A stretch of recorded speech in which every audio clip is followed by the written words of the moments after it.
Good morning, this is the Eager Beaver Show. You are listening to a True North Eager Beaver Media Incorporated podcast.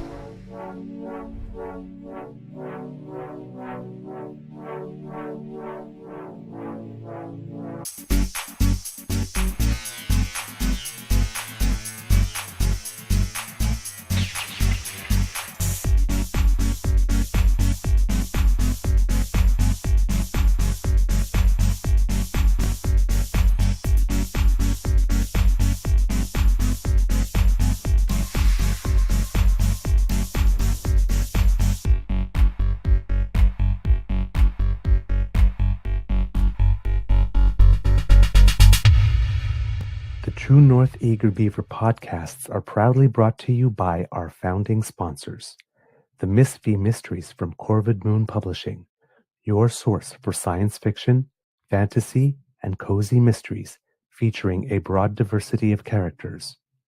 PsychicTarot.ca, book your tarot reading and unlock your spiritual journey. And the Pepper Master, hot pepper sauces made from farm-fresh ingredients to thrill your taste buds and expand your mind.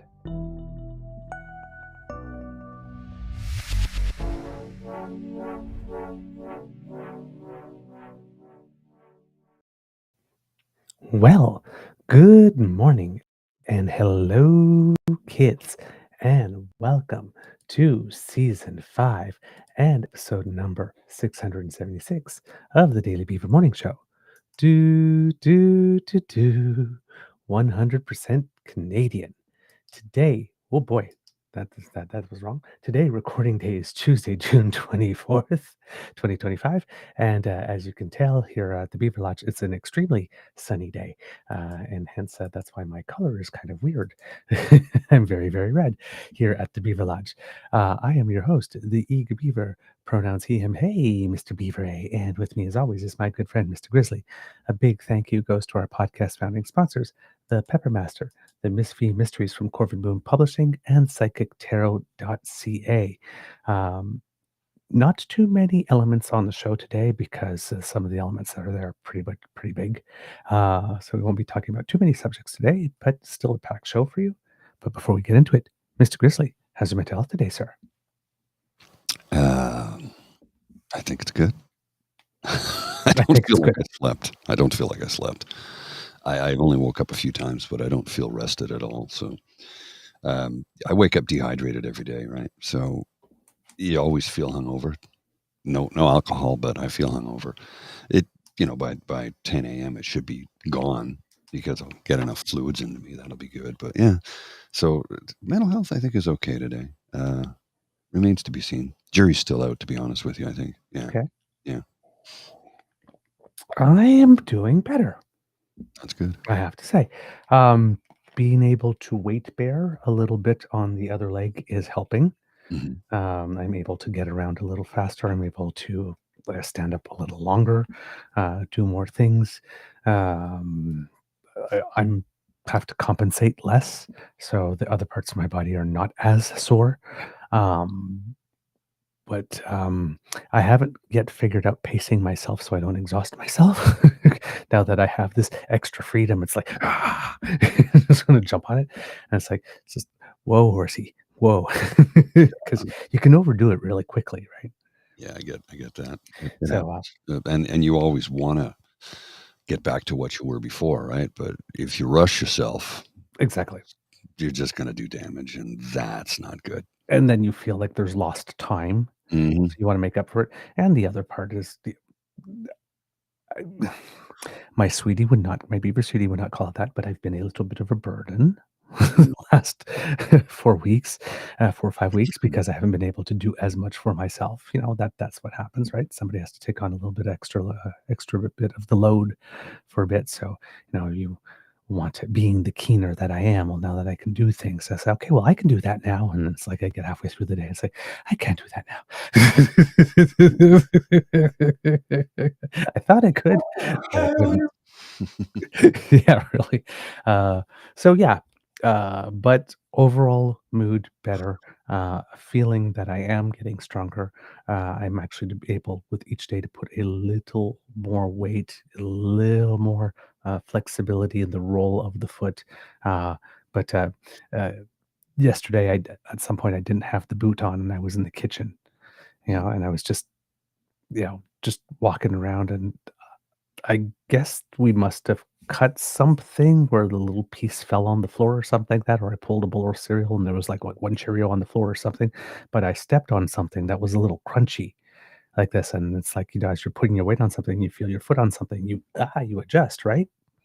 Because, well, when I adjusted, I put a little, the way that my foot went, put a little extra weight where it shouldn't have. It's like, oh, okay, so that's why we keep wearing the boot. Okay, yep. I went to go get the boot. And it's like, oh God. Fortunately, it only hurt for about like 5 minutes, and not the radiating thing that like would hurt all day when I happened to like accidentally um, get kicked or something like that in the first few days. So, but it was like, okay, it's not a complete free for all yet. You still got, because it's like it's so hot in that boot, and when yesterday was just scorching, and I was just like, let that foot breathe.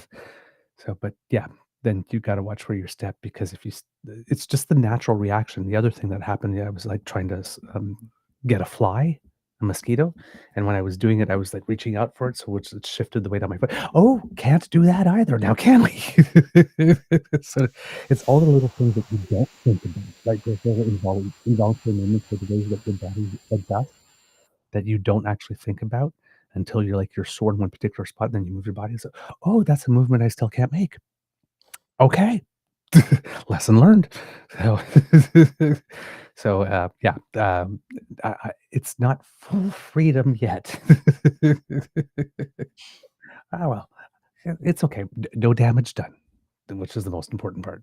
And learning my limits, also very important. Indeed. All right. I have a quick hit for you that just came across the timeline 54 seconds ago. You got to see this. This is I'll show you the clip, and then I'll show you two accompanying texts, and it'll all make sense. Okay. Oh no. Nope. Wait until you hear this. Okay. That have been fighting so long and so hard that they don't know what the fuck they're doing. Do you understand that? Yeah. Yeah. Who is he talking about? Israel and Iran. Both of them. Yeah. They don't know what the fuck they're doing, is what the president of the United States just said. So he tweeted this at 1:00 in the morning, or tweeted it, posted this on his Truth Social. The ceasefire is now in effect. Please do not violate it. Donald J. Trump, President of the United States. CEO of the world. That's what he's going for, right? And then he tweeted this at 10 to 7.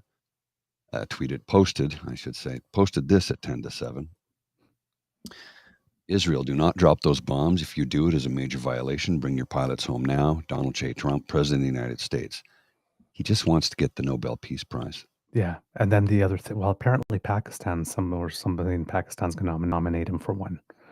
But of course, that's like all the general nominations that go to the committee, and then the committee weeds them out. So he finds somebody to nominate him every year, it appears. And then he had this other one. It's like, I'm watching. Don't you dare raise the price of oil. I'm watching you. It's like, you fucking did this. Yeah, this is your cause. You did this. Strait of Hormuz is blockaded because Iran decided, well, if you're going to bomb me, I'm going to screw you. Yes. They called me Taco, so I need to look strong. So I'm going to bomb stuff. But hey, don't you dare do anything to the price of oil. Do not make me pay the consequences for my actions. Girl, sit down. That'll be enough out of you. It's just, oh my God. This was live on Fox News. I got to show this again, because it's like live on Fox News just before he boards Marine One. That have been fighting so long and so hard that they don't know what the fuck they're doing. Do you understand that? Someone has been defied. Someone doesn't like it because someone's looking weak again. Someone's looking like Bibi Netanyahu's manservant or head waiter. And he doesn't like that. No, he does not. No, Donald Trump is throwing a tantrum again. Oh, and God, and just it's like I wrote it in one of the editorials. It's like forever terrible twos in a world devoid of pacifiers with this guy. Just, Yeah. God. So maybe we'll deal with him later. But a couple quick hits before we get into it. Canada's ambassador to the United States, Kirsten Hillman, who's been working at the embassy since 2017, seems that her term as ambassador has been extended or renewed. Prime Minister Carney asked her to stay on, and it seems that she is going to be the point person on trade in Washington for the negotiating of the deal. So yes, we have Dominique LeBlanc, taking care of that, the one economy minister and all of that, and all the other ministers that sort of play in a hand in terms of international trade and all of those. But it seems that she is going to be the point person specifically. It makes sense. I mean, she's been working on a file like that since 2017, so 8 years experience, keeping the same ambassador in place, keeping a familiar name, a familiar face that everybody's there and gets to know. From the interviews that I've seen with her throughout the years, and she's getting more TV time recently, seems to be particularly competent. And of course, Canada has the best trade negotiators in the world. Oh yeah. So she's very, very well supported. So a good strategic decision for Canada there on that one. And that's some pretty good news. In this case, some stability is considering the instability we're getting from the other side. At least some stability on our side is probably really, really, really wise. And also yesterday, there were by-elections. It was by-election night in Alberta. Ba-da-da-da-da. Well, I can't finish that because that's copyrighted. And yeah, it seems that everything went pretty much as expected, in the sense that Naheed Nenshi did gain access to the legislature by winning his by-election, which is a good result for him. And it would also seem that in the other electoral district in Edmonton, in which there was an NDP candidate running, that candidate also won. So that's good. And in the more rural district, of course, Old Didsbury Three Hills, it was the AOCP candidate that got the seat there. So according to Janet French of CBC, Alberta NDP leader Naheed Nenshi has won a by-election in Edmonton Strathcona, according to unofficial results posted by Elections Alberta. Now, these are unofficial results because they need to be audited before they're declared official. Right? Just that's it's a technicality here, but yes, they're unofficial numbers at the moment. Mhm. With all polls reporting, Nenshi's party colleague Gurtej Singh Brar was also leading in the Edmonton Ellerslie race, and in Central Alberta, United Conservative Party hung on to a seat in Old Didsbury Three Hills. With all polls in Edmonton Strathcona reporting, Naheed Nenshi had 7,052 of the 9,665 votes counted, or about 82% of the ballots. So pretty strong win. People were wondering. There was no doubt that he would win because Edmonton is sort of like the orange or red, depending, enclave in Alberta. But some pockets in Calgary as well. Yeah, exactly. But he's a Calgary mayor, right? Not an Edmonton mayor. So Right. Even though people know of him, whatnot, he doesn't have any track record in that city. So 82%, and it's been over 10 years since the floods thing when he Yes. became star. So 82% of the ballots, pretty good. Well, Pretty good, exceptionally good. That whole episode during the flooding is like, I can't believe I have to say this. People don't go down to the Bow River. Really? And he literally, I can't believe I have to say this. Don't go down to the Bow River. It's flooding. Yep. The UCP candidate, Darby Crouch, earned 14% of the vote.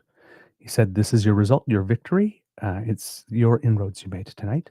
So then she defeated 5 other candidates in that one. In Olds Didsbury,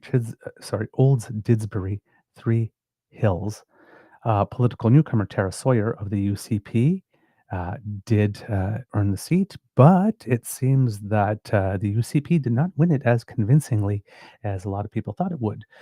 She had with all polls reporting. Sorry, let's try that again. With all polls reporting, not poors, Sawyer had 61%, or 9,363 of the 15,318 votes tallied. So really interesting that in Olds Didsbury 3 Hills, a more rural riding, there were actually more votes cast overall. Yeah, that's not normally the case.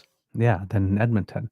So there was a lot of people who felt the need to mobilize to come out against the UCP in that district, which is kind of interesting. None of the vote coalesced around someone against the UCP, but still, 61% is that's a place where you would expect 80 or so for the UCP. It's the So Republican Party of Alberta that got 18% of the vote. exactly. What? So, but I mean, again, 18% of the vote, that's interesting. Mhm. It's interesting in 2 ways, right? Because it's like, okay, there's definitely a rift between the movement, Mhm. right? Yes, absolutely. But for those of us who are pro-Canada, seeing the separatist candidate getting 18%, not bad. Not necessarily terrible news. 18% of 15,000 votes tallied, so. Yeah. Not necessarily terrible news at all. And then the Wild Rose Loyalty Coalition was in a distant 4th place. They don't give me that doesn't say what the number was there, so. Yeah, I can look that up at some point later there on the Alberta elections website. But yeah, Bev Toast from the NDP came in 2nd place there. So that's good there. Tara Sawyer is quoted as saying, "What I keep telling them and what they clearly recognized is we didn't need a divisive party. We need to remain strong, and we have a government that's working every day on all the issues that are frustrating them."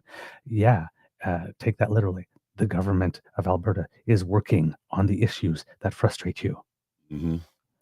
working to make them even more frustrating. However, So it would that's what they're seem. doing. Pardon? So it would seem. So it would seem. That seat was vacated by former legislator, speaker, and longtime UCP MLA Nathan Cooper, who resigned last month to become Alberta's representative in Washington, D.C. He was at Sawyer's victory party and congratulated her with a hug. Republican Party leader Cameron Davies, who we mentioned, I think, very briefly yesterday, said he's undeterred by the by-election result. I am not surprised. Yeah, and to put it that way as well, that's 18% for the leader of the party. So might be assuming that people who aren't leaders might get a little less in their by-elections if that was the case. So, yeah, not a particularly astute man, based on certain comments that I've seen from him on the internet. He seemed to have some type of belief, along with Marco van Hugenbos, that the sex ed curriculum in Alberta was teaching children that pulling out is the way to go. No.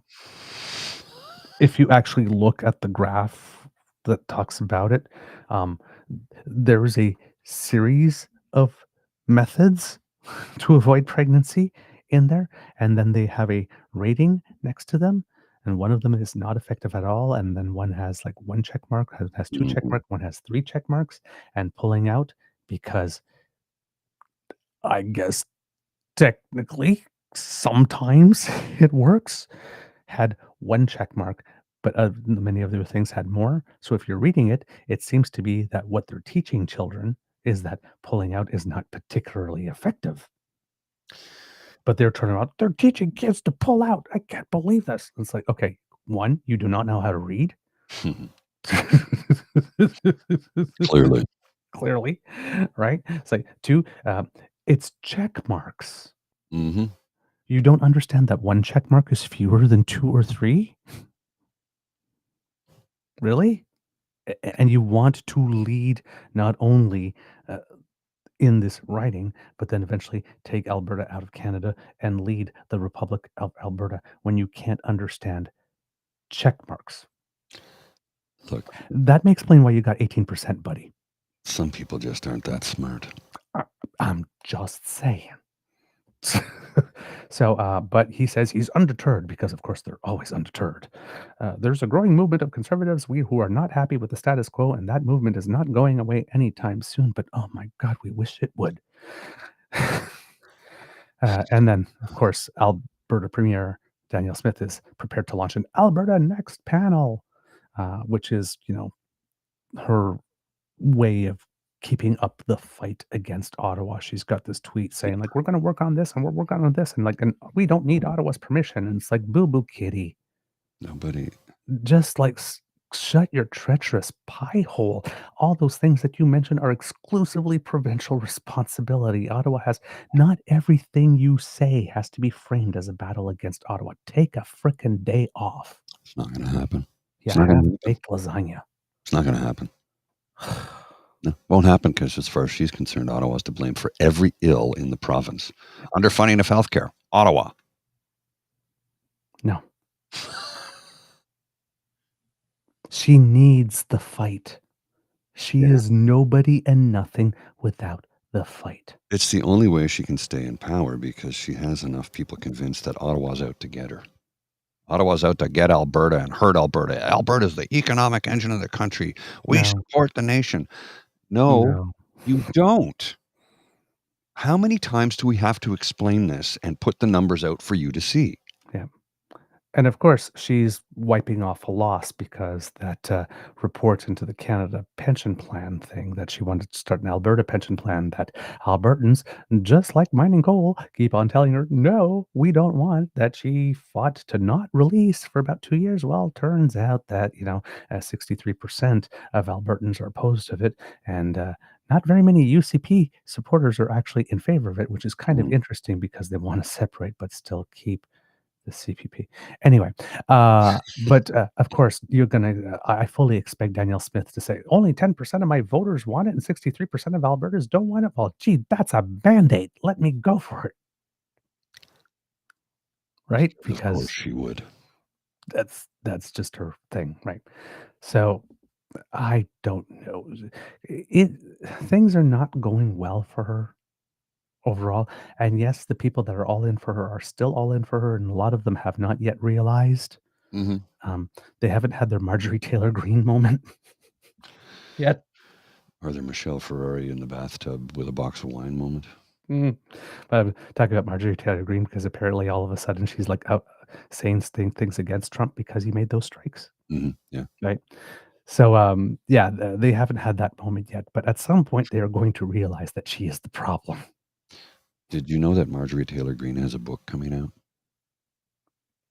How many pictures are in? I shouldn't say that. I'm so mean. Look, I can guarantee you it was ghostwritten. Yeah. It was ghostwritten. Come on. Yeah. You can't be spending that much time in front of cameras and writing a book at the same time. No. Right. we haven't perfected cloning yet. And actually try and do the job that you were hired to do. So, it was ghostwritten. I guarantee you it was ghostwritten. Yeah. I don't know if it says that it was ghostwritten or not. Let me see if I can find that. All right. And then in Ellerslie, that's why the article says doesn't seem to have won at the time of the writing of the article. It was Mr. Brar, who's a Punjabi language broadcaster and self-taught tech enthusiast, had 51% of the 8,511 by-election votes cast at the moment that the article was written. And he had won a very competitive NDP nomination against 3 other community leaders. So this is a very battle-tested candidate. And yes, more results were waiting at that time to be able to confirm it, but it does seem that since then it has been confirmed. and hopefully I will be able to find the exact result for you here. But when the legislature rose in May, there were 46 UCP MLAs, 36 from the NDP and 2 independents, and the legislature is set to reconvene on the last week of October, and it seems that in that sense, everything pretty much held. So there won't be any changes in the legislature that way. So I found it. you found it? Yeah. Okay. It was written in November of 2023, which I didn't know. Oh, okay. And she says she wrote it. But you'll notice that it's on sale for $24.55, 40% off the listed price of $41.20. Yeah.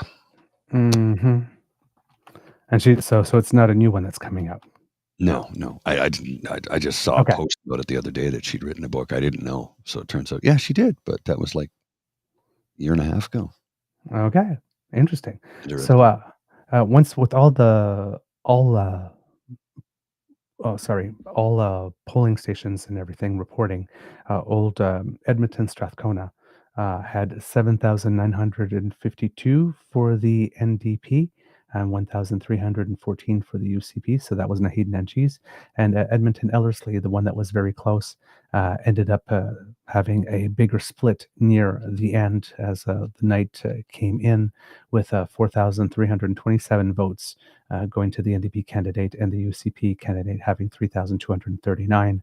So a difference of over 1,000 votes in this case. So it was at the end a pretty clear decision, even though it was still close at the time of writing. Christian. Sorry.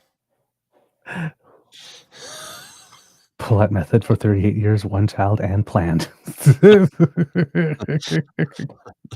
Well done. Well done. You get the golf clap for that one. It is possible, but don't rely on it, kids. Don't rely on it. Well, that's the thing. That's what they're trying to teach them. This is not the most reliable method. Yes, it can work, but if you want to be sure, you have many better options. So, yeah. So anyway, life in Alberta. If you see an article today, it's an opinion piece by Mr. Rick Bell on that. Listen, who needs Danielle Smith to keep on opening up her mouth and saying nasty things about Ottawa when you've got Rick Bell? Yeah, he's just that's all I'll say. Yeah, that opinion that piece was. I mean, it was like, dude, like, I understand you like her. I understand you're devoted to the cause, but even Brian Lilly isn't that desperate. Is he capable of writing anything about another party that isn't a hit piece? He had one for a couple of days when Mrs. Smith went down to Washington to try to negotiate a oil deal, and then Donald Trump sort of like pulled the rug out from under her, and then it was all like, I can't believe Donald Trump did that to us and made her look foolish. And but it lasted like about 24 hours. I think he took an aspirin, and then the moment passed. Mm-hmm.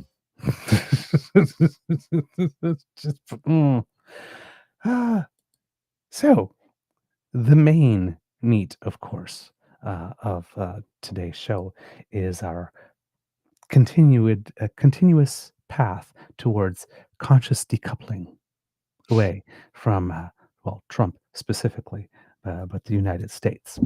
And to that effect, the Prime Minister of Canada was in Brussels yesterday for the European Canada Summit.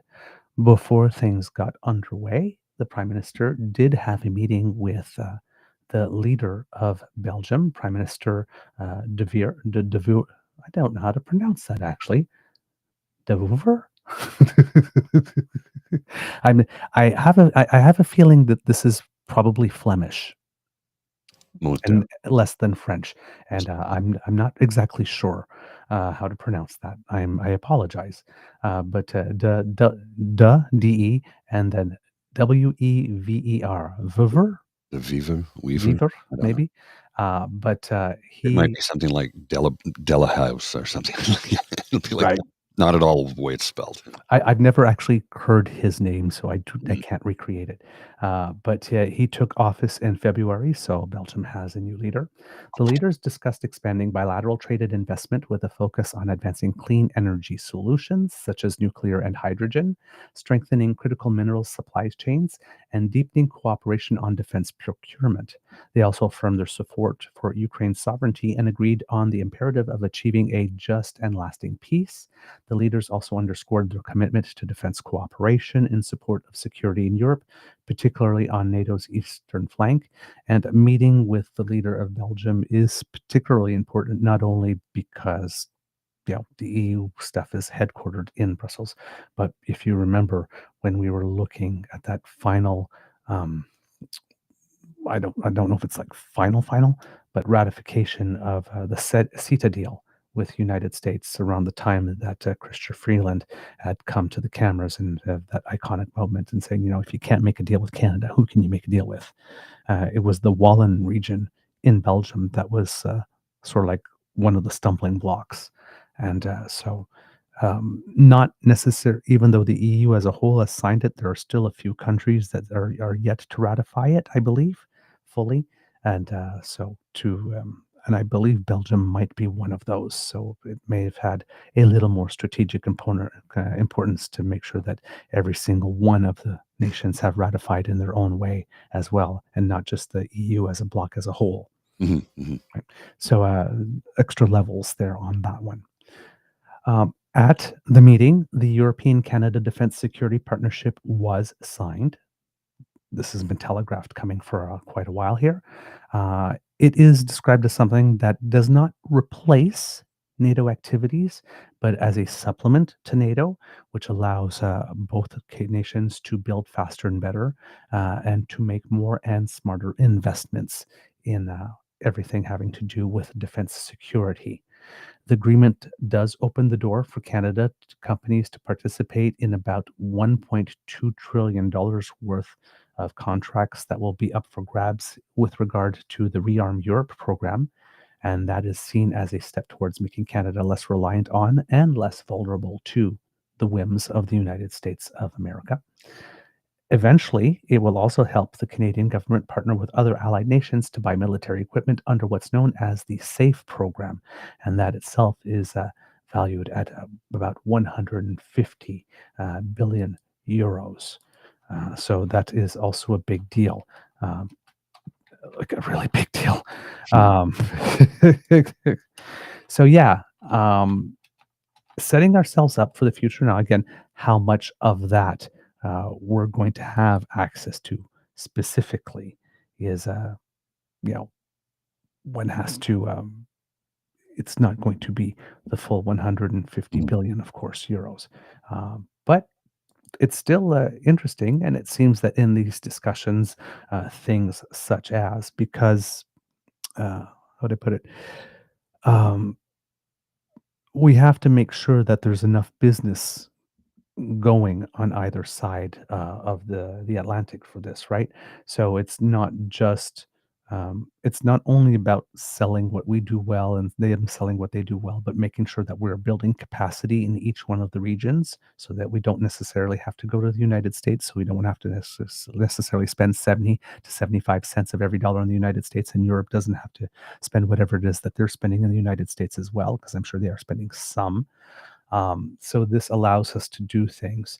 Mhm. So, for example, there's lots of discussions of like sub clauses and stuff like that, or qualifiers or conditions that, for example, like if we're involved in this, then Europe might be buying more Canadian steel and aluminum for their own defense things. Yes, Right. and whereas we might be making some elements here or some components here that then can then be put in to their equipment and vice versa. So there's some issues with regards to interoperability and all that kind of stuff, some agreements. So all those little sub agreements that have to happen to make all of this happen, because it's not just, hey, get your munitions from over here or build your submarines over there. There's, yeah, but with what and Mhm. how and what technology and what level interoperability and what level of, and there's all these little other agreements that need to be there. And then again, if you're doing interoperability for Canada, you always have to keep in mind that yes, while we want to decouple from the United States, there's only so much of it we can do because we are bound by geography in a way that Europe is not. So pursuing greater interoperability and greater regulatory integration with the United States in such a way that we can still have some the practical stuff that we absolutely need from the United States side, right? If we're looking at defending from an attack across the north, that could, no matter how much the Canada and United States might be antagonistic with regard to each other, it's still both in our best interest to make sure that we're shored up there, right? So we're going to have to deal with each other and trust each other somehow, and I still don't know how we figure how we do that with the guy that we have down there now, but we kind of have no choice.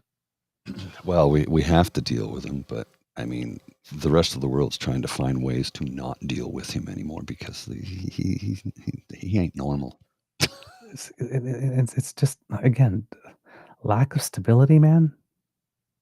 It's the same thing as in trade, right? When we're looking at this like one Canada economy, right? And we're looking what Danielle Smith is doing in Alberta to create a completely political unstable environment that makes it not a good site for people to want to invest. And what Doug Ford's doing in Ontario in the north around the Ring of Fire area, it seems that while his Bill 5 is a pure monstrosity, it seems that he too has been bopped on the nose, and he's trying to fix whatever's in the law through the regulations underneath.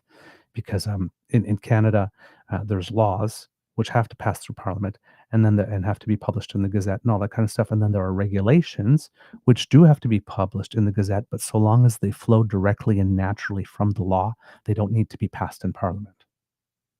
Right. So there's the broad term in the law, and then like specifically how is that implemented, what does that look like, what are the sure details? That's the regulation process. So it seems that Doug Ford is trying to fix a lot of things in the regulations that are really messed up in the law, which is something he did not have any intention of doing. But it seems that a couple of people have made things pretty clear that if you want anything to be happening, you're going to have to do this. But he's doing it very, very quietly and not trying to bring any attention to it because, well, that would mean that he failed somehow. Can't have that. Yeah. So we'll see how that goes. But it seems both of them, because yesterday we talked about sort of Mark Carney realizing, I might have some damage control to do here. So here are these conferences, and here's this extra money, and here's this type of thing. And it's like, that might work for you, but you might need to learn that you need to bring them at the table even earlier than you did this time. But Doug Ford, for all the worry and doubt about how the federal government did C5 with regard to Indigenous participation, it's on steroids with Doug Ford. It's just, he's got a way bigger problem than Mark Carney ever has with this one. So, he's got to do a lot more here. All right. So, in that, here we go. You know what I'll do? Before going into some of the elements in detail, we have the president of the European Commission, Ursula von der Leyen, talking about it. There was Antonio Costa before, who also, I believe, I always mix up their two titles because they're very close, but they're both EU representatives. But Antonio Costa spoke first. I'm not going to show him, not for any particular reason. That's, that his words are not important or anything like that. But he was the first to speak. So it's sort of like more overall and introductory. And a lot of the stuff that he said is sort of included in what I've reported already. But Ursula von der Leyen has been around longer. Costa is relatively new to the position. And so she's a name that we've heard about a long time and has some history in Canada, as you will hear in this response. So what she has Thank you to very much, Madam President. Yes, thank you very much. Thank you, Antonio. Prime Minister, dear Mark, at our last summit, it was an honor to visit St. John's, Newfoundland, which has a very special place in my heart because this is the place where my husband landed at the 9/11 attacks. And it was a time where my husband and later on me, we felt the warmth and the hospitality of the people of Newfoundland firsthand. Now, dear Mark, I've seen the beauty of Alberta in Kananaskis. You have indeed a vast country, and I'm happy to see more of it. Same goes for you, Antonio. So we'll be back, and we're very curious to see where you will lead us to, perhaps to the Arctic, which is so important to both of us, and where we have been so clear about the EU support to our Greenlandic partners. Dear Mark, you took the helm of the G7 presidency in challenging times, and you delivered. You brought countries together at a moment when unity is more vital than ever. You helped bring focus to pressing issues, encouraged frank exchange, and you said at this moment, we have to turn the many challenges into change. That is what we are doing today as we meet here in Brussels. As the saying goes, hard times reveal true friends. In these challenging times, we're taking huge steps forward to deepen our strategic partnership. And let me start with defense. Canada and the European Union have been working closely on this for years, both bilaterally and in NATO. Canada has been leading NATO's enhanced forward presence in Latvia since 2014. You're making Europe's eastern flank stronger and safer. And today we're stepping up our cooperation.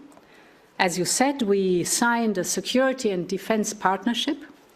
It will strengthen Canada's role in Europe's rapidly evolving defense architecture. And it's just the beginning. We will now swiftly launch talks on Canada's access to a joint military procurement instrument. We call it SAFE. It's 150 billion euros. And together we will define where our cooperation can have the most value added and where we should channel joint investments. It will be good for our industries, it will be good for our people, and it will be good for the transatlantic security too. And of course it will be good for our continued support to Ukraine, because the more we invest in the highly innovative Ukrainian industry, the more the industry will be capable and the better Ukraine can defend itself. Dear Mark, Canada has shown incredible generosity to Ukraine, training almost 45,000 troops, welcoming the refugees. Today, Ukraine needs our support more than ever, and you made it clear in Kananaskis last week. We are determined to explore further sanctions to maximize pressure on Russia to come to the negotiation table. So far, the European Union and its member states have mobilized almost 150 billion euros. The friends of Ukraine, all of us, we must now plan for more support for 2026 and beyond. And of course, our focus is turned to the Ukrainian Recovery Conference in Rome in July. And as a key member of our donor platform, Canada is contributing significant financial support to Ukraine, crucial assistance for reconstruction projects, as well as invaluable technical assistance. In Kananaskis, we also discussed the importance of open, stable, and free trade among partners. It's a powerful foundation of our prosperity. CETA is our shared success story that illustrates this perfectly. And indeed, Antonio, you mentioned the 17% increase in trade since 2017 in numbers. It is, in 2023 alone, total trade reached an impressive 123 billion euros. And thanks to CETA, the EU's GDP grew by 3.2 billion, while Canada sees a 1.3 billion euro boost each year. So CETA stands as strong symbol of the power of free and fair trade. I must say 98% of our tariffs line are zero. I repeat it, zero. We know that the ratification process is still ongoing, but we are committed to get this done. That brings me to our economic security. Critical raw materials are at the heart of this effort. Canada is uniquely positioned with your unique resources. 90% of your mineral output is exported. That is music in our ears. And the European Union is, of course, proud to be the second largest customer. We want to deepen our cooperation with Canada by reinforcing our strategic partnership on raw materials, but our ambition goes far beyond that. That's why I'm pleased that we've agreed to launch the EU-Canada Industrial Policy Dialogue. That is a forum that will provide an opportunity for business leaders, government ministers and commissioners from the European Commission to meet so that they can explore first-hand ways to strengthen our transatlantic supply chains in critical sectors, for example, sectors like clean technologies. Finally, a word on tech and innovation. We're home to world-class talent on both sides of the Atlantic. They are already working via Horizon Europe, the world's largest innovation program, but we can and we must do more to stay ahead in the global tech race, especially in digital. Building on CETA's success, I'm pleased that we've now agreed to launch work towards a digital trade agreement. On top of this, I think we should deepen our research cooperation in strategic technologies like quantum. Let's connect our supercomputers. We also want to explore Canada's participation in our AI Factory initiative. And just as in defense, we should align our standards. That means working towards mutual recognition of certifications for AI products, cybersecurity, and beyond. Later this year, we will hold the first EU-Canada Digital Partnership Council. It will give us the opportunity to go further. Dear Mark, thank you again for this great and productive summit. It's not over. We still have the dinner. This is the beginning of a new chapter in a long-standing friendship between Europe and Canada. So, a lot of dear Marks in there. She really likes him. And of course, talking back to the history of her husband being on one of the flights that landed in Gander on 9/11. Yes, he landed in Gander, apparently. She said St. John's, but... Well, he landed in Gander, and then she got to go to St. John's at some point for a meeting because she wasn't on that flight. So he got to experience in the welcome and warmth of Newfoundland in Gander, and then she got to experience it herself when she went to St. John's. Okay. That makes sense, because I misunderstood the way she was speaking there. Yeah. So lots of elements in there, but you can see that it's not just rearm Europe, right? It's also SAFE, which is a big initiative that stands for Security Action for Europe, which is a new EU financial instrument that will support member states who wish to invest in defense industrial production through common procurement, focusing on priority capabilities. And it will also play a role in being able to further support Ukraine by associating its defense industry to the instrument from the start. So there's going to be a role for Ukraine in there, even though they're not part of the EU, which is interesting. The Polish Minister for the European Union, Adam Slapska, I will guess, because I do not recognize this character in the Polish alphabet. We have adopted the first large-scale defense investment program on the EU level worth $150 billion. This is not only a success of the presidency, but of the EU as a whole. This is unprecedented instrument which will boost our defense capabilities and support our defense industry. The more we invest in our security and defense, the better we deter those who wish to harm us. So, like I mentioned, provide up to €150 billion that will be dispersed to interested member states upon demand and on the basis of national plans. The disbursements will take the form of competitively priced long maturity loans to be repaid by the beneficiary member states.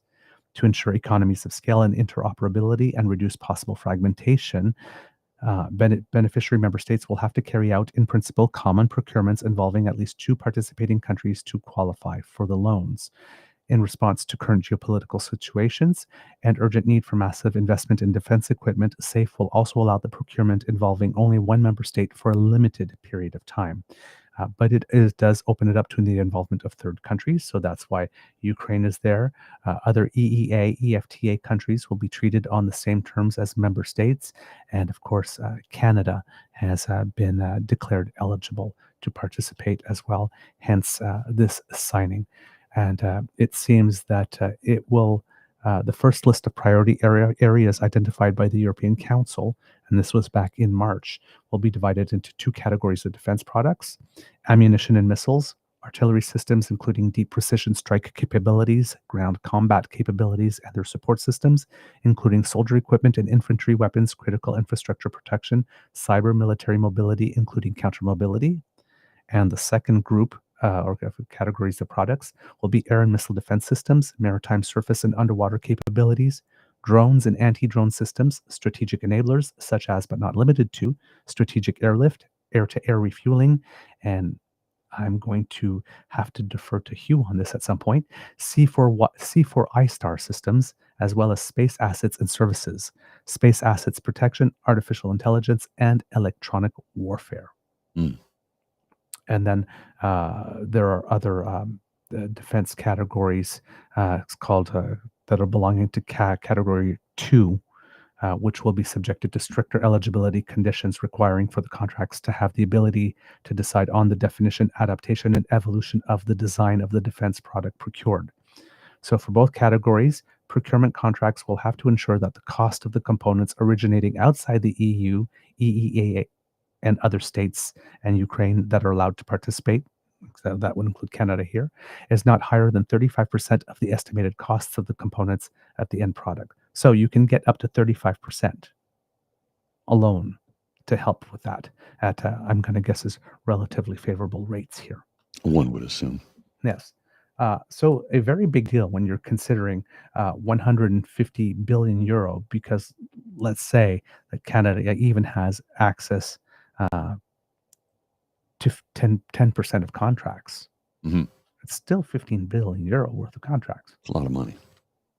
Right? And I have a feeling it might be a little more, considering critical minerals and all that kind of stuff, and the amount of aluminum and steel and stuff that we have. It possibly could very potentially be much more than that. So, yeah, this is a BFD. Mm-hmm. As one would call it. Now we have Mark Carney is going to talk a little bit. The beginning of his comments, again, not that they're important, but a lot of pleasantries that come in the diplomatic area, and but where we're going to start is where the meat of his comments basically. We also, in this more dangerous and divided world, must be prepared to defend our people and our values, to secure our sovereignty and protect our allies. And to these ends, we will be in The Hague tomorrow with new commitments, significant commitments to our own and our mutual defense, meeting our NATO targets, further accelerating investments in coming years, but doing so, the EU and Canada, with this new security and defense partnership, which provides for this increased cooperation across the full spectrum of security. It will help us deliver on our new requirements for capabilities more rapidly and more effectively. It will help build our industries, secure our jurisdictions. So we are very pleased to be taking this important step towards participation in SAFE as part of Rearm Readiness Europe, bringing shared expertise, joint research and innovation. You know, at its core, final word, Europe was born as a project of peace. And Canada, over the years, over the decades, has served alongside European allies in pursuit of that peace. It's that, in those circumstances, from Vimy to Juno that the world came to know the value of our strength. But now we're working alongside the European Union to combat climate change, to achieve the Sustainable Development Goals, and to protect, amongst other things, academic and scientific freedoms. In these ways, the world knows the strength of our values. And this partnership, which is in defense and security and economics, really builds the strength, builds those strengths in both our jurisdictions and lives up to our values. So with that, thank you for the partnership. It's not over. As you say, we have dinner, and I know in Europe, dinners are long and they involve a lot of work, at least when they're in this building. Other dinners in Europe are long and involve very little work, but this one will involve a lot of work, but so be it, because we have a lot of work to do. So with that, I'll hand back for questions. Thank you. All right. We're going to show one question that came from CBC, Murray Brewster, in a couple of minutes here. With regard to this, Christian Leuprecht, who's a professor at the Royal Military College of Canada in Kingston, said that the way that the Defence Partnership and the Rearm Europe program are set up, they could not be considered a replacement for NATO. Right? That's why I've said it's going to build on or complementary to, because there's no operational military aspect to the individual arrangements. However,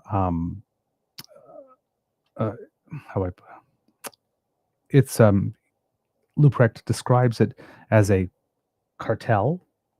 So it's cartel-like, with a mission to drive down the prices of military equipment through collective procurement. A big component of the scheme, the Safe Loan Program, when I said it's 150 billion euro, that translates to about 235 billion dollars Canadian. So it's a decent amount of money here.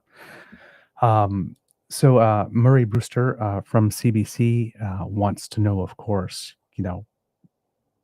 what this really means and, of course, how we pay for it. That's what it boils down to. Yeah.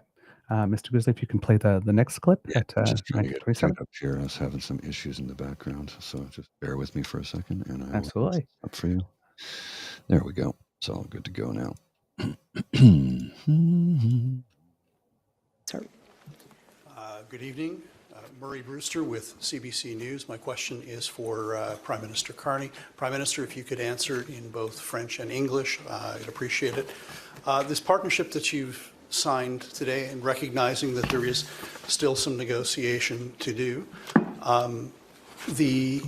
Europe has its own defense industrial capacity challenges right now, just like Canada does. Can you explain how this particular partnership that you've signed today is going to get military equipment into the hands of the Canadian forces quickly, how it's going to expand Canada's defense industrial base, and how you're going to pay for it? Yeah. So thank you very much for the question. The first thing, in terms of the challenges / opportunities that exist both for Europe and for Canada, is that we're both embarking on major investments in our defense capacities. We have some complementarities that will allow us both to move more rapidly because we have excess capacity in certain areas. For example, one of the things we need in Canada is just straight munitions. Okay, a very simple thing. Cooperation in aerospace, where there are complementarities both in European leadership, but also some Canadian leadership as well.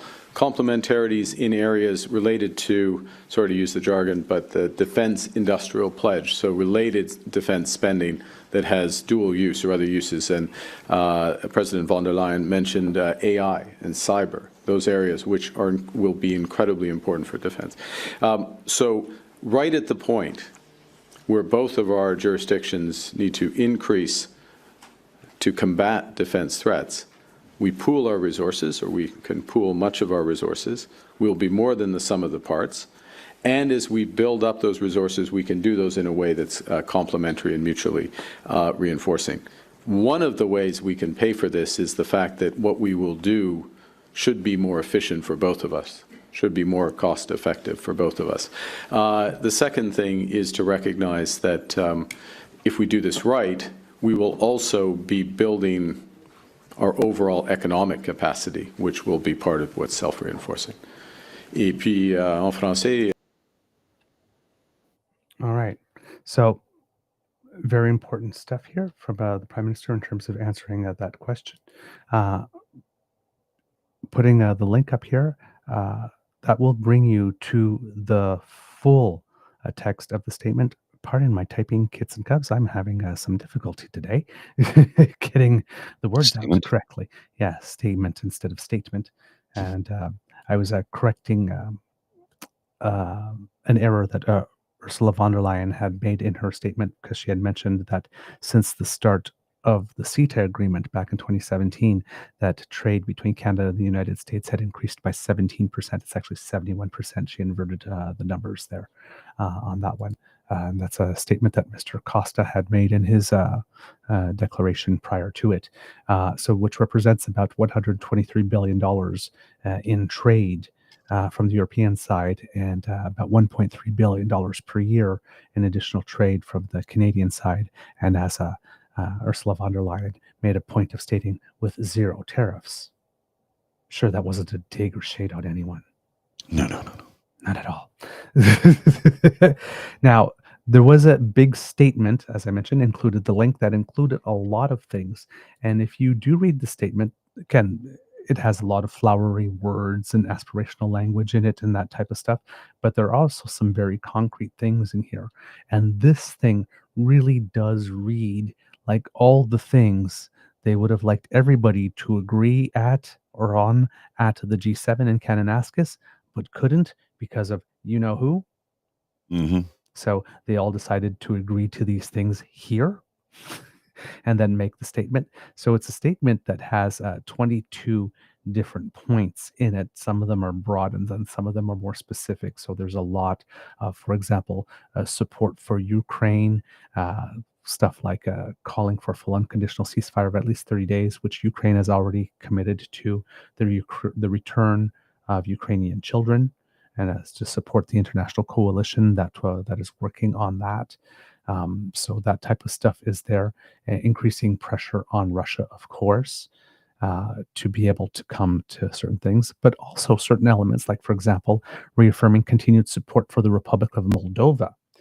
For those who don't know it, Moldova is a little tiny nation. It's considered the poorest nation in Europe, and it's just on the side, connected to Romania, but on the border with territories close to, well, basically Russia and that type of stuff. So Moldova, if Russia is successful in taking Ukraine, Moldova's next. Put it that way, because Moldova is not part officially of the EU yet, and they could literally roll over Moldova in a day. Yeah, exactly. So there's a support for that there. Also, for example, support for an immediate and permanent ceasefire in Gaza, which is also important, again, which never would have been agreed to at the G7, with a support for a two-state solution with no role for Hamas in the future governance of Gaza.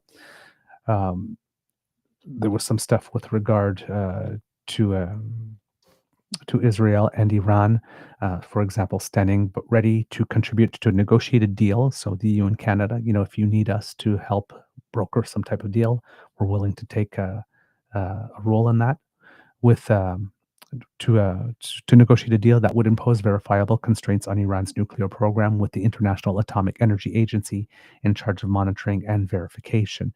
And with regard to that, as an aside, with regard to what was happening between Iran and Israel, when I stated yesterday, and I was quoting Timothy Snyder about, a lot of things that are going to be said in the hot takes, a lot of them are going to be wrong. And a lot of things that nation states are going to say are going to be primarily for domestic consumption. And the advice that I gave you to, whenever you hear a statement, wait to see if it's being repeated several times over the next 48 hours and still persists after 48 hours in reputable media. Because there have been many statements already that have proven not to be true, that a lot of people have run with. So in terms of this, for example, when Donald Trump said that it was a complete military success and we totally obliterated, we found out yesterday that the International Atomic Energy Agency hasn't been on the ground to actually be able to assess that. These are bits of information that are important to know along the way. So there's stuff with regards to the ASEAN committee as well for to upholding a free, open, and secure Indo-Pacific region based on international law, because they're also concerned by the by North Korea's activities there, and also China probably. So there's some look towards there. There's also look to continue engaging with each other on issues related to Africa, Latin America, the Caribbean, including Haiti, with the security situation over there, which is interesting. There's specific mention of the Arctic, of course, and full respect of the and here they say the Arctic will remain an area of close collaboration to foster peace and security, stability, and sustainable economic development, in particular of the blue economy. And if you are wondering what the blue economy is, because you might have not heard of this, it refers to the sustainable use of ocean resources for economic growth, improved livelihoods, and the health of ocean ecosystems. It encompasses various economic activities that rely on the ocean, including fisheries, tourism, shipping, and renewable energy, while also considering the long-term health and sustainability of marine environments. So, with regard to the blue economy, but this in full respect with the interests, priorities, and rights of Indigenous peoples in line with the United Nations Declaration on the Rights of Indigenous Peoples. So that might be yet another signal to the Indigenous communities who happen to be in Canada that he's serious about it. Mhm. Right? Here, another thing that's interested, that it was mentioned a little bit briefly, but the commitment to achieving and advancing the global sustainable development goals, working with partners across the globe. So that's the 2030 agenda, which is, as it's often known, with regard to the sustainable development goals. And there's going to be a fourth international conference on financing for development, which will take place in Sevilla from the 30th of June to July 3rd. I don't know if the Prime Minister has confirmed his specific attendance there or whether there will be a Canadian delegation. But again, this is one of the few times, this is only the second time in all of this that I've heard of a specific commitment with regard to foreign aid and foreign development, because we made a commitment of 0.7% there of GDP a long time ago, which we had never reached.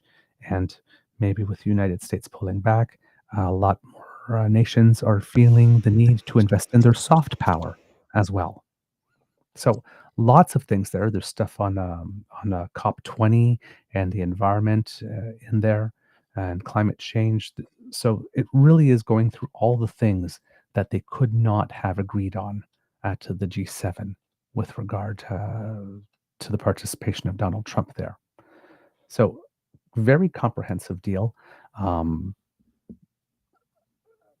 There was a lot of work done. All the advanced teams and whatnot did a lot of work to get that prepared. So this is it's not just defense, right? It's defense, it's culture, it's economy, it's environment, it's the whole shebang. So when Mark Carney during the election specifically said that the time of deeper integration with the United States is over, he means it. Right? Now you're going to have people on the other side that's going to look at every single thing that we do in collaboration with the United States, again, geography oblige, as, oh, elbows down and on your knees. But you can't be elbows down and on your knees while you're doing this with Europe at the same time. And Europe, there's other nations in the world. Australia is sort of coming to a similar agreement with the EU on that. So much so that there are certain people, like I can't remember his first name, but Rasmussen, who was the former Secretary General of NATO, calling for something like a D7 group when it comes to defense, which would have countries like Canada, would have Canada and the EU, but would also involve Australia, New Zealand, and South Korea. along with more traditional partners like Japan that we have agreements with because Japan is part of the G7. So there's other groups of like-minded nations that are joining in, and these types of agreements are happening between them. And my guess would be is that if there is a movement to some type of D7 group as well, uh, with this type of integration between Canada and Europe, and if Australia is doing it too, and then you have the Canada, US, no, Canada, UK, Australia, New Zealand thing as well. You're starting to see various groups uh, form and realign, and seeing how these groups could all sort of complement each other in here. So yeah, whew, there's a lot going on. And to be totally honest, right, a lot of this is over my pay grade. I don't understand what all of this means. And of course, we're still at the big broad lines and how all this gets executed. Lots, there could be snags and stuff. But on the whole, if we're talking about sending big signals and doing things that matter, and things that when you look at those and join them in to the overall economic diversification, not only on defense, because if we are going to be doing more military equipment building and shipping and exporting and participation with other nations than the United States, then, for example, if Donald Trump is indeed hell-bent on destroying our auto industry, then a lot of that manufacturing over the years will be able to be retooled and reoriented to these types of agreements. Mm-hmm. Right? So again, and if it doesn't, then we have both. So Prime Minister Mark Carney, in the initial comments that we did not show, made a point of making it very, very clear that these are things that we are doing irrespective of whatever we achieve with the United States. So if we don't achieve a deal with them, we're doing this. And if we do achieve a deal with them, we're still doing this.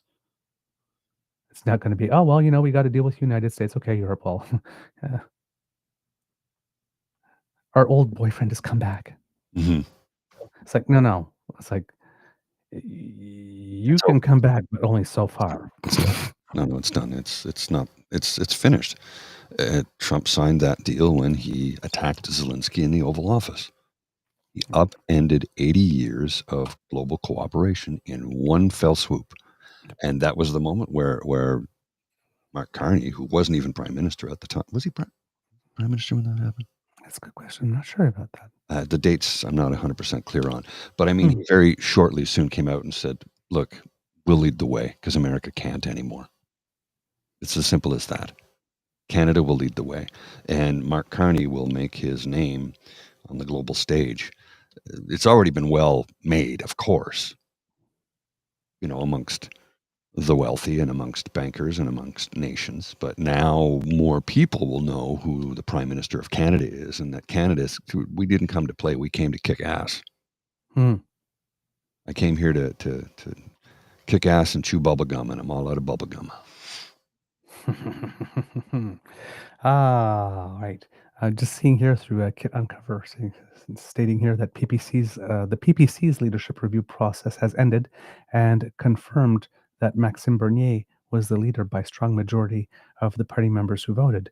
This may explain why Max Bernier has not yet made any noise about whether or not he would like to run in Battle River Crowfoot, because he had a leadership review happening. But now that he's been reconfirmed with a resounding majority, be prepared for an announcement to be coming soon enough. Yeah, that could be interesting. He could go in and get himself a seat there, unseat Pierre Poilievre. I mean, it's what he's got working against him, though, in that part of the country is his name. Yes, but they seem to really like him in Saskatchewan, so it's not that far a jump. Yeah, you never know. But Stay tuned, kids and cubs. Things might become interesting. Oh, man. Do you have any additional thoughts on this part here, Mr. Grizzly? No, not really. I think you summed it up pretty nicely, to be honest with you. It's a lot of it is very, very dry subject matter. Yeah. That's how it's done. I Yeah. mean, it's not meant to be flashy. It shouldn't be flashy. It's dry and it's written like a technical white paper. It's supposed to be that way. It's as simple as that. No, I don't have anything to add to it. I like a lot of the things that the Prime Minister is doing. I'm still not in love with Bill C-5, and I still think there's more amendments that need to happen. And I think the Senate will send it back to the House and say, no, we can't put this into law. You need to change this, and this. This is what I'm hoping. But you never know. There's enough conservative senators that might go, ooh. Let's undo those amendments that you already put in. Indeed. That could happen, right? Yeah, no, it really could. That's like I said, it's at the rate at which the President of the United States changes his mind, right? This is constantly fluid. Yes. The thing is that hopefully he's picking up on and learning over time that whenever he does pull the rug out a little bit or a lot in one of his little fits of pique, that may be all that is required for other nations to try to make a slightly deeper integration. Because remember, right, with all of the steel and aluminum, for example, that we do export to the United States, and if the United States says they want to make it on their own, well, it takes some time to bring that online. And if that's not happening as fast as they need, because there was some discussion at some point, this was one thing, like, for example, it appeared in The Economist and they got it wrong. So again, one of these things that a lot of people ran with, but they said that one of the elements of the deal between Canada and the United States was going to be that Canada was going to grant the United States first right of refusal. Yes. Which was never, ever, ever a thing, but the Conservatives ran with that for about 2 days. I guess, and I don't even know how it got published in The Economist to start with, but it did. But it was bumped. Somebody didn't do the fact check? It would seem so, because it was such a juicy headline. Well, The Economist is not known for printing salacious stories or salacious headlines. They're usually, their fact checking has always been second to none. So So this was extraordinarily. Yes. Now they printed a retraction and all that kind of stuff, and they did what a responsible, media outlet does when they do make a mistake. But everybody's rather confounded as to how this mistake happened in the first place, because it's the frickin' Economist. They're not known to be, like I said, they don't print salacious articles. They don't print salacious headlines. They fact check the hell out of everything before they write the story or publish it. So, yeah, it's weird. Yep. So, with regard to what's going on, Israel and Iran, as mentioned before, right? Donald Trump went to social media, announced that Israel and Iran had agreed to a complete and total ceasefire that was going to be phased in over a period of 24 hours. It was the official end to the war, and congratulating everybody. Congratulations, Israel, and congratulations, Iran, for having the strength and the stamina and whatever to get this whatever, blah, blah, blah. And I'm sitting there like, well, is Iran saying it? Is Israel saying it? And Iran did come in eventually and saying, yeah, we agreed to that. Was that for domestic consumption, or did they just see an opportunity that if because Trump and Netanyahu, as much as they'd like to seem that they're together, Netanyahu just keeps on doing his own thing. Right. Over and over and over again, upending whatever Trump says. So Iran's probably noticed that. So if Trump goes out and says, yes, there's an immediate ceasefire, Iran launches a couple of other things and say, yeah, we would like that ceasefire. Absolutely. Yes, we're totally on board for that, which of course puts the screws to Israel a little bit. Right. But apparently uh, Tehran launched a couple of others. There was an attack on a U.S. military base in Qatar. Right, that news came out, and everybody goes, "Oh my God, Article 5, that's going to happen now." And turns out that Iran let Qatar know that it was happening. Yes. They chose a base that was not in a populated area. It seems that, according to the United States, Qatar also let them know it was happening. That part, I have not heard any confirmation from the Qataris or the Iranis, Iranians, that this had actually happened. In this instance, I was speaking to a friend of mine who works in counterterrorism, and he was telling me that Article 5 cannot be invoked in this instance because the United States was the aggressor. They attacked Iran. Iran responded. There's no Article 5. Yeah, so that could be one. Okay. Yeah, that's different. Yeah, Article 5 is when somebody just attacks you out of nowhere. Yes. But also, it only applies to attacks in North America and in Europe. Right. Qatar is in neither. Middle East. Which is technically Asia. Correct. So, yeah. Doesn't apply. So I thought we were about to get dragged into something here, and it looks like, well, we will eventually if Trump keeps it up, but it's not happening in the next week or so. I can guarantee you that. Well, actually, I shouldn't guarantee you that. Who the hell knows? Yeah, really? That's what I mean. He changes his mind. We can't. Everything is as firm as it can be in the moment. Well, the man just goes off and nonstop. And I'm reading here an interesting article from the New York Times. I'm just going to give you a snippet of it because this is fascinating. It says, hours after Israel's first wave of attacks on June 13th, a day later, one advisor told the Times Trump seemed to have already decided to go through with it. At times, Trump's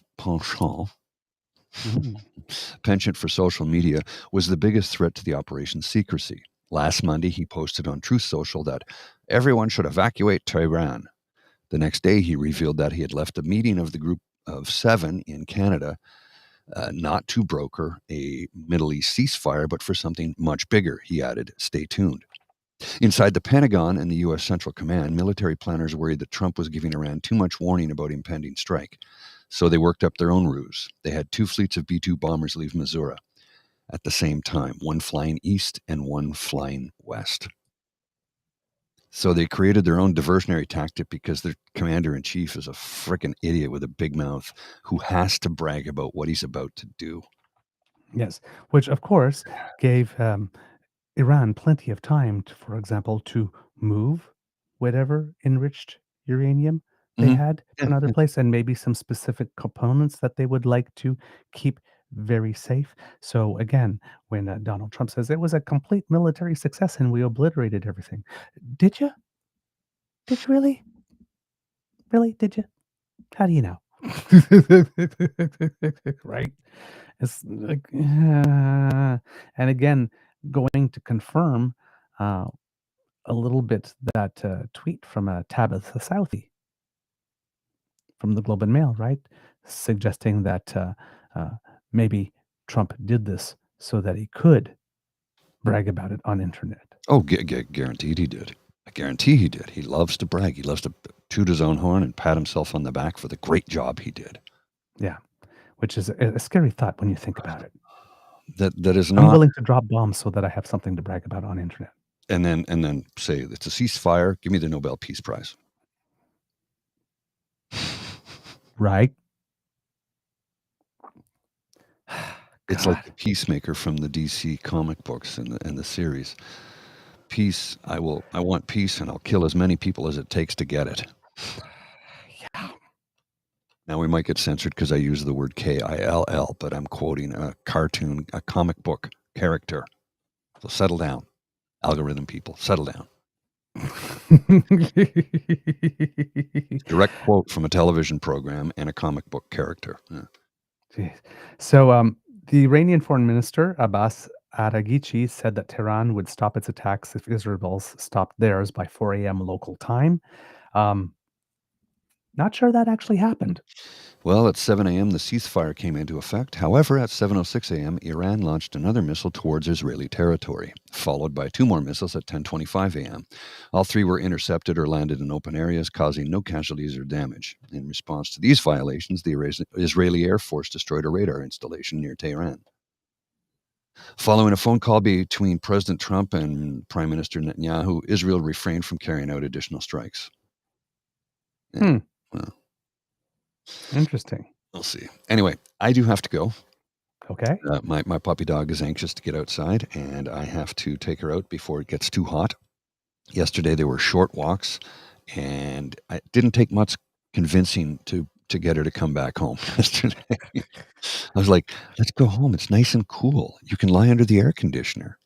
Yeah, it's what I got. Normally, she'll just, I don't want to go home. And I'm like, we have treats, we have food, we have water, we have cool air. She's like, yeah, okay, let's go. So I will see you all later. I'm still working on a couple of different things. Hopefully I can get to them today if I don't have any complications that arise. Yesterday was not a productive day for me, really, because of the fact that it was so stinking hot. I had to get my other air conditioner set up in the living room because it was just too much. It was 28 degrees in here yesterday, but when I left the show at 8:30, so yeah, it's we're looking at another 45 degree with the humidex day. So the air is running in both machines and the fans are going. So keep the place comfortable until such time as I see you again.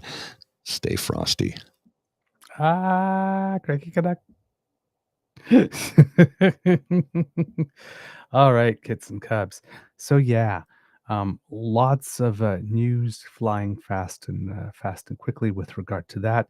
And again, the situation is very unstable and rapidly changing. So, as I mentioned, if you're following this, do so like you would, but just remember, every new development might not actually be what it is first reported as more information comes in. So be cautious, like I mentioned, and as I mentioned yesterday, this applies for war. It involves for things like manhunts. If everybody remembers what was going on in Nova Scotia when that person disguised himself as a police officer, again, a lot of the first initial reports that were coming out weren't exactly accurate. Right? It also happens in the cases of disasters. When they happen, they say, "Oh, this happened, and this, there was this thing," and then we find out a little later, upon further investigation, it wasn't specifically that. So, just there's a lot of people that are rushing to be the first to have the scoop and to have the latest development and to have the hot take on it, based on information that's not necessarily complete. Another example of this that we had in our recent past is when that car accident happened near the Niagara Bridge, and Fox News made a report, and then Pierre Poilievre ran with that and said, it was a terrorist attack, and was setting the table to blame Justin Trudeau somehow for have not done enough to try to keep Canada safe, because I'm guessing he was saying, he's going to say he was on the bridge and coming to Canada. We need to stop that, when there's nothing we could have done to stop that until, that person actually got to the Canadian side in any way, shape, or form. And then we found out that it wasn't that at all. Right? Well, he relied on media reports. Well, you shouldn't. That's the whole point. Media training 101, especially if you're a political leader and you're in this position of authority and influence over a lot of people. Being the first out to have the hot take is not necessarily to your advantage. We often see things happen, and say, well, why hasn't the Prime Minister made a statement yet? Often the reason is because there isn't enough information confirmed. You want that statement to last more than 15 seconds, right? You don't want somebody to put out a tweet the next day going, well, gee, this aged well. So sometimes we live in a 24/7 on-demand world where we're expecting everything instantly. And there are certain things that only time can do. And it's having the discipline to be able to wait when you're in a position of authority for that time to happen, to go by, to either confirm or deny something that is being reported as a fact in the moment before making a pronouncement on it. And yes, that sometimes means that, everybody's being talked about and it looks like you're lagging behind. But if everybody else is wrong, and by you waiting an extra day or an extra 6 hours are right the first time you open your mouth, it's better. It's better. It's better to be out of the conversation for the first few hours and have something meaningful and correct to say the first time you open your mouth when you decide to participate than being the first one to open your mouth, get all the coverage, and then the news come out a few hours later, a few days later, that you were wrong. So a little restraint in certain cases is good, but us as a public, also the expectation that, you have to have a response now. We need to pull back on that. I also watched yesterday the clip of the Daily Show that Mr. Grizzly was referring to with regard to all the times that Benjamin Netanyahu was saying, all the way back to, I think, to 2012, that Iran was just a couple of days away from some type of bomb.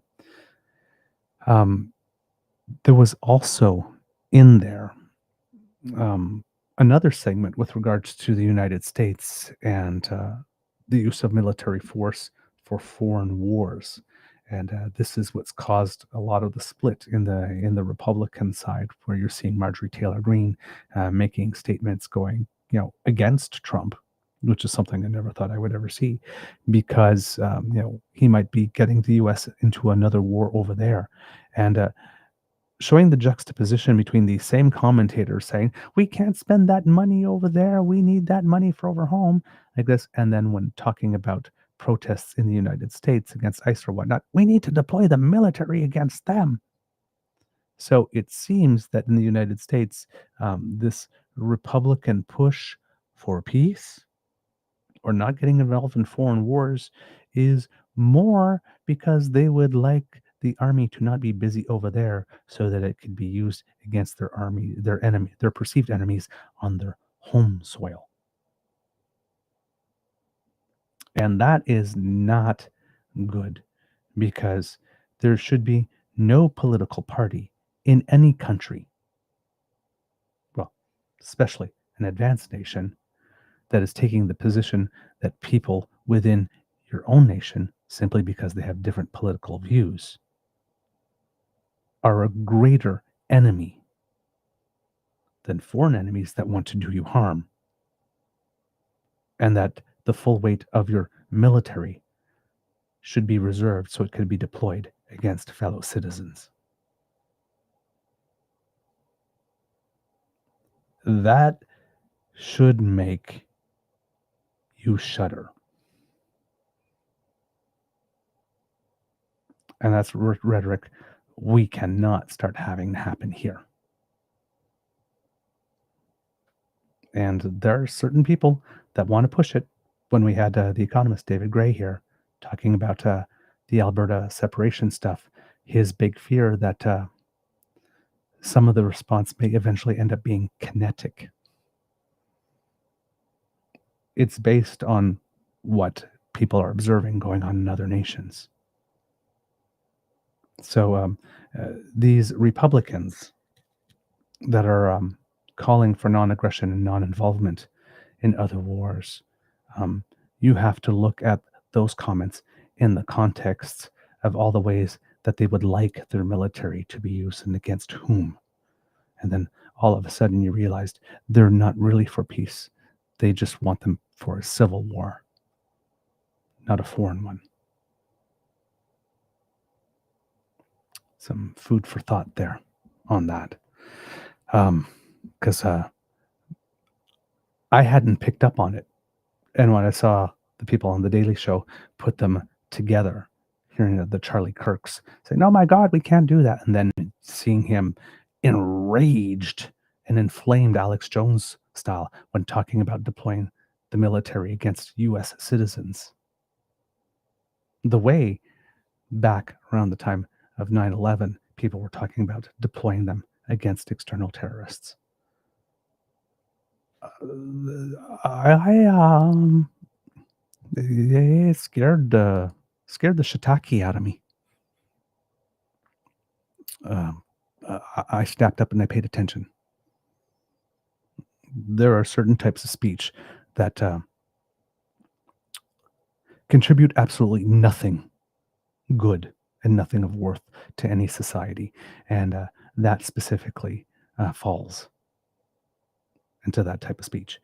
And one of the positions that I have is whatever your view is on whatever the situation is going on other places in the world, there's always a duty here to ensure that whatever violence is happening there for whatever motives or reasons does not transpose over here, especially in a very pluralistic society where all our governments are supposed to govern for all people. We probably shouldn't have governments taking positions that cause or that have the potential to cause violence here. Not wise. So a little reflection, a little temperance, a little refraining to be all in sometimes for one side, as much as it displeases some, might be what's in the best interest of the nation as a whole. Right? There are other considerations than just the moral aspect. It would be nice if we lived in the world where all we had to do is ask everybody to do the moral thing, and there would be no negative consequences. But when you have groups of people that can't agree on what is the moral thing, you're going to get division. And while it's healthy to have different opinions and to be able to talk about them healthily, there are certain subjects that are so viscerally affected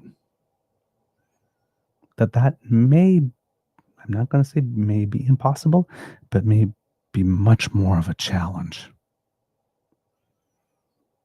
And whenever you have a situation like that, unfortunately, we live in a world that there's always somebody there that's just willing and ready to fan the flames.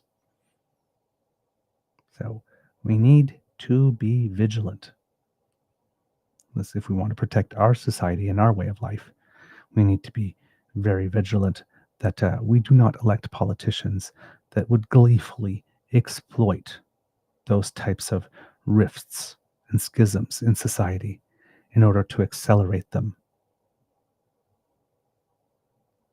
or inflame them for some type of personal gain that has nothing to do with providing a solution to the problem that would be going on over there.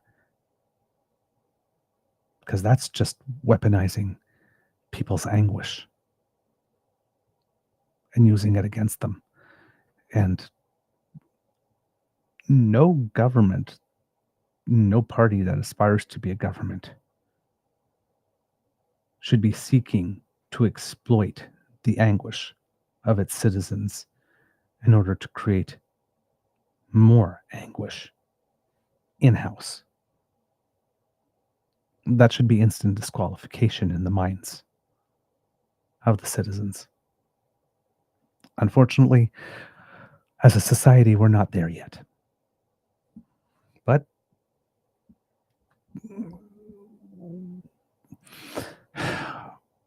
we have to strive to be better. We have to, in this world where everything's going fast, we do have to strive to remember to take a breath and wonder, who is this person? Who do they represent? With whom do they have ties? Why are they saying this?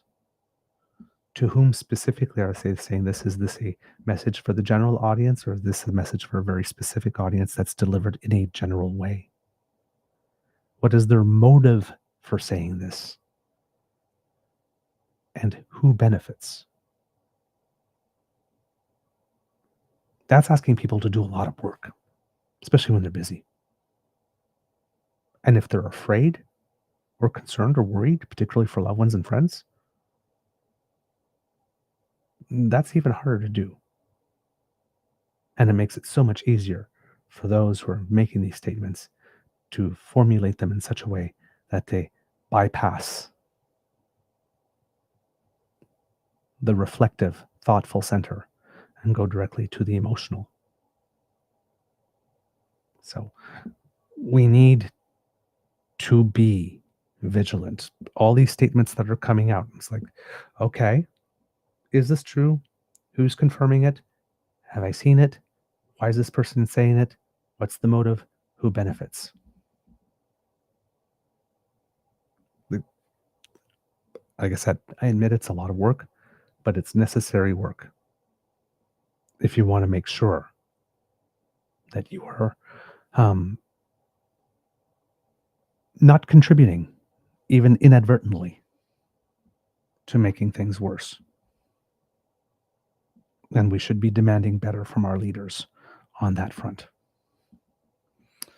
All right, kits and cubs, that's the end of this episode of the Daily Beaver Morning Show. We hope that you love listening to us because we love making this for you. Remember that sharing is caring and word of mouth is priceless. So please tell your peeps and poops all about us. Sharing is caring. And when you share our content with your peeps and poops because you are influencers in your own circles and add a little word of your own to it, well, that makes us feel very good. So thank you so much, kids and cubs, for all you do to help on that front. And yesterday was a really, really nice day because we got some warm fuzzies. Kit Hugh had sent us a note yesterday that at the school at which he teaches, there was a student there one day that pushed their phone in his face, as he calls it, and said, quote, "Oh my God, these guys get it." And apparently it was one of our shows, and it had something to do with being rainbow. Those are the types of comments. You know, Kid Hugh said, "Don't let it go to your head." It doesn't go to my head. It goes directly to my heart. Because that's why we do this. It's one of the many reasons. I can't say it's the only reason, but it's one of the many reasons that we do this. So to you, young person, if you happen to be listening to the show, will not reveal your name. Thank you for seeing us. We see you.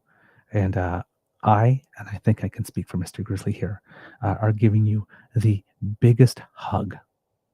And just know that you are already living your authentic life because you know who you are. So that sparkle that you have, is don't let anything or anyone get in the way of letting that shine. Right? You are where you are supposed to be, and you are who you are supposed to be. Just let that happen. Be confident. You know who you are, even though other people might not know it yet, or other people might not accept it yet, or other people might not see you. You know who you are.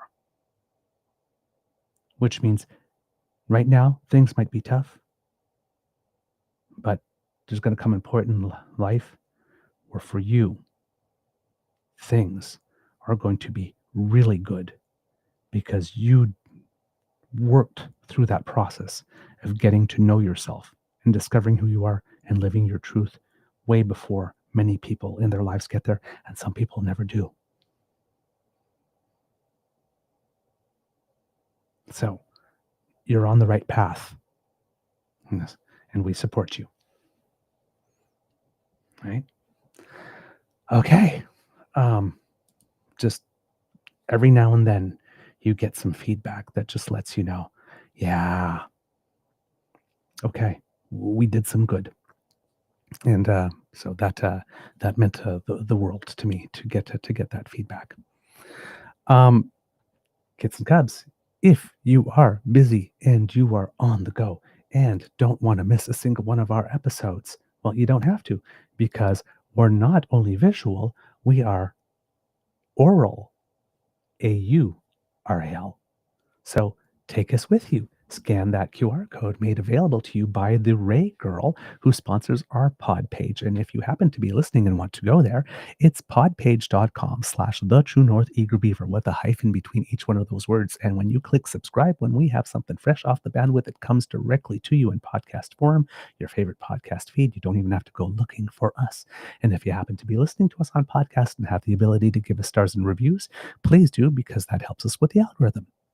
If you would like to help us in other ways, I am sure that Kits Elaine and Kits Cassie would very much encourage you to make a trip on down to the True North Eager Beaver Media Incorporated YouTube page, and you can scan that QR code that appeared in the corner if you're watching to bring you there.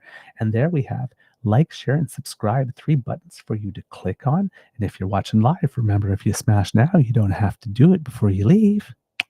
So come on and smash with us. It's fun. It's true. It's really a lot of fun. And plus, it makes us very happy when you do. And that too helps us with the algorithm. So thanks, hey? If you would like to help us in yet another way, financially, because we do incur some costs to bring the show to you. So if you like it, you enjoy it, you find it informative, if some of the content that we have resonates with you, we would be very grateful to receive an enthusiastic expression of encouragement from you in the form of a tip. And I'm shaking it now. Shaking it for tips. There you go. It's the best stuff. Boom, boom, boom. Shoulder action too. If you would like to give us a little tip, then please, or a big tip. Hey, we don't judge. We don't discriminate based on size here at the Beaver Lodge. Please take a trip on down to our coffee page. The QR code that appeared in the corner will bring you there. And that's ko-fi.com/eagerbeaver, all in one word. And there you will find the emergency hydration fund here at the Beaver Lodge, where you can do your contribution, make your contribution to keeping the beaver population moist, because a moist beaver is always a happy beaver. Thank you for all of your support. We really appreciate it. All right, because democracy is something that you do, kids and cubs. If you live in Alberta and you did vote in those by-elections, take a day off. You've earned it. Congratulations on doing the hard work of democracy, getting involved, putting your body in the game. We really appreciate it. If you are elsewhere in the country, remember that your fellow citizens in Saskatchewan and Manitoba probably need some help. Saskatchewan, Manitoba, with the wildfire situation. So please make a donation to the Red Cross if you are able. Remember that donations are being matched by the federal and provincial governments in Manitoba. So every dollar that you donate is worth 3. And in the case of Saskatchewan, the federal government only is making the donation there. So every dollar is worth 2 in that case. And you can make those donations by going to the Red Cross website, www.redcross.ca, or by email at wecare@redcross.ca, or by contacting the Red Cross by phone at 1-800-418-1111. That's 1-800-418-1111. We care at redcross.ca and www.redcross.ca. There you go, kids and cubs. Also, a little personal one today, if you are able, kids and cubs, it would be very meaningful to me. As you know, I like to do musical theater, and a few years ago, I think I was in a musical called We Will Rock You. One of our castmates, unfortunately, their family suffered a big fire at their home, and they've lost a lot. They've lost their home, pretty much. So if you are able to donate to this cause, we would really, really appreciate it. I would personally really appreciate it, because it's always different when it hits close to home, right? It just always does. So when you happen to, it's when it happens out there in the world, but you don't happen to know anybody specifically who's affected. That's one thing. But when you do, um, it's it just happens at another level. So if you are able to help the Sullivan family, I have put the URL here in the chat, and I would really appreciate whatever it is that you're able to donate. These are wonderful, delightful, kind people, and their daughter, with whom I was in the show, is just a pure joy to be around, and very talented, and so they've got a lot going on. So again, for the kits who are listening, tinyurl.com/38AZPXCF, or if you happen to be looking by name on GoFundMe, it would be referred to as "Please Help the Sullivan Family." So look for that. They have a $30,000 goal. They're only at about under 2,500. So they do need some help. So anything that you can do to help this wonderful family would definitely be appreciated, not only by them, but by me personally. So thank you very much. So a little bit of a self-interested democracy, something that you do today. All right, kits and cubs, words of wisdom. I don't think I can do any better than Mr. Grizzly here on that. But if I was to add anything, it would just be to repeat what I said before. Lots of news is coming at you, hard and fast and furious. So hear the news, put it in the file folder, but don't run with it. Wait to see if you get corroboration from credible sources.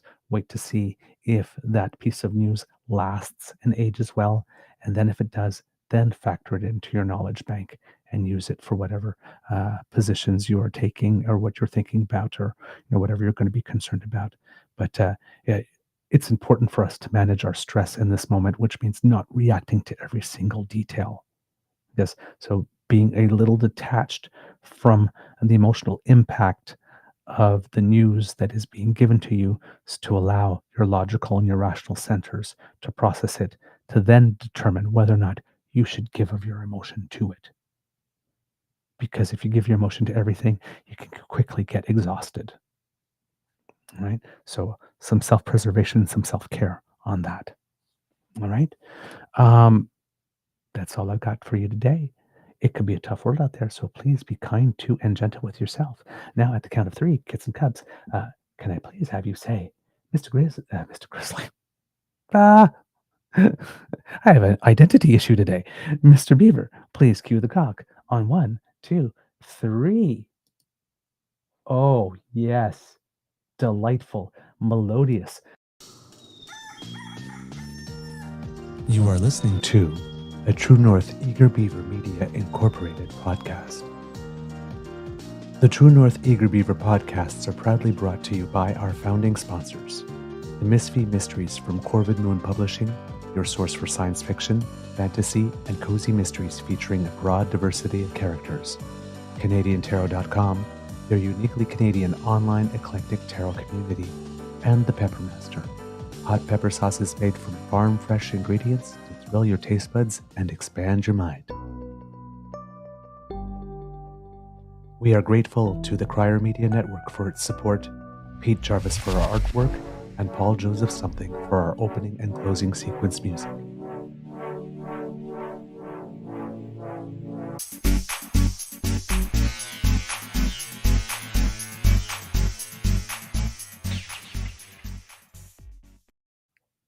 All right, kids and cubs. Just a little stuff before we go. Yeah, I saw some kids here in the chat talking about a Rocky Horror Picture Show as a musical is one that I suspect I could be good in. I've thought that too, actually, and the the Tim Curry character is in my actual vocal range. So if ever somebody does it one day, that would be fun. The one that's coming up in our area is Guys and Dolls, however, which also speaks to me because there's a lot of songs in there that I grew up with. And it's the type of music that I tend to sing naturally rather well. So that's one I'm going to go audition for when it comes about. So keep your fingers crossed for me for that. But that's not coming for a while yet. Maybe late August or whatnot. Auditions probably will be. But yeah, I am thinking of getting back into it, and my energy resources are a little better. Yeah, I might be on stage soon, kids and cubs. Thank you for the love on that one. Really, really appreciate that. Kit Saucy, having thoughts about you as well because the big day is coming. And I remember my Beaver Sweetie and I's offer still stands. If ever there are more on the way and you feel you have too many, we are glad to take one off your hands. ah, we're playing here, but really, we're willing to take one off your hands.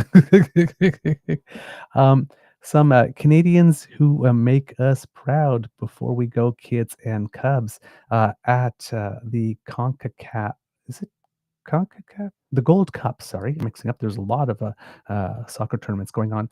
Team Canada had a bit of a setback with a 1-1 tie against Curacao, who scored, I believe, in extra time at the 94th minute, and then Team Canada wasn't able to get back. So their final match in pool play against El Salvador today. If they win, they advance to the next round with at the top of their pool, which will allow them to have a better draw to be able to advance further and maybe take the prize. But yes, that decision, the way that the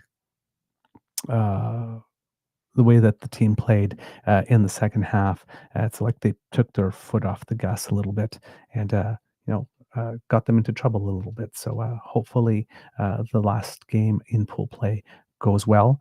At Wimbledon, Liam Drexel unfortunately lost his first round of qualifications, but Alexis Garnon did.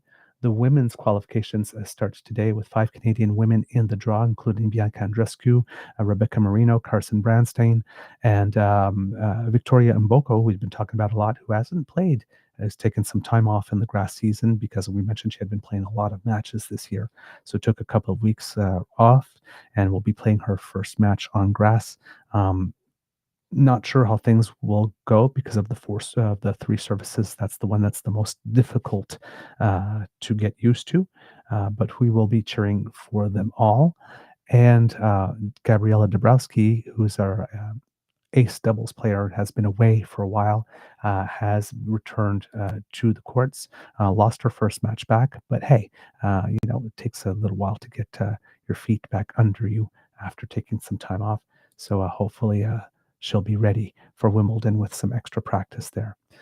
Shea Gilgeous-Alexander, who yesterday we talked about the Oklahoma City Thunder winning its first NBA championships, had a game-high 29 points and 12 assists in the 103-91 win over Indiana in Game 7, and was named the MVP of the finals, becoming the first Canadian and just the 5th non-American to win the award in its 56-year history.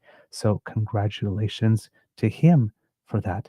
And at the International Basketball 3-on-3 tournament in Mongolia, Team Canada, the women's team, won their first 2 matches against Latvia 17-10 and against Austria 20-15. And the men, who are seeded number 17th, had an upset against team number 6, Austria, 22-19. And this morning, while we were on air, played Latvia, I believe it is, if I'm not mistaken. No, sorry, China. I don't know why I made that mistake. And yeah,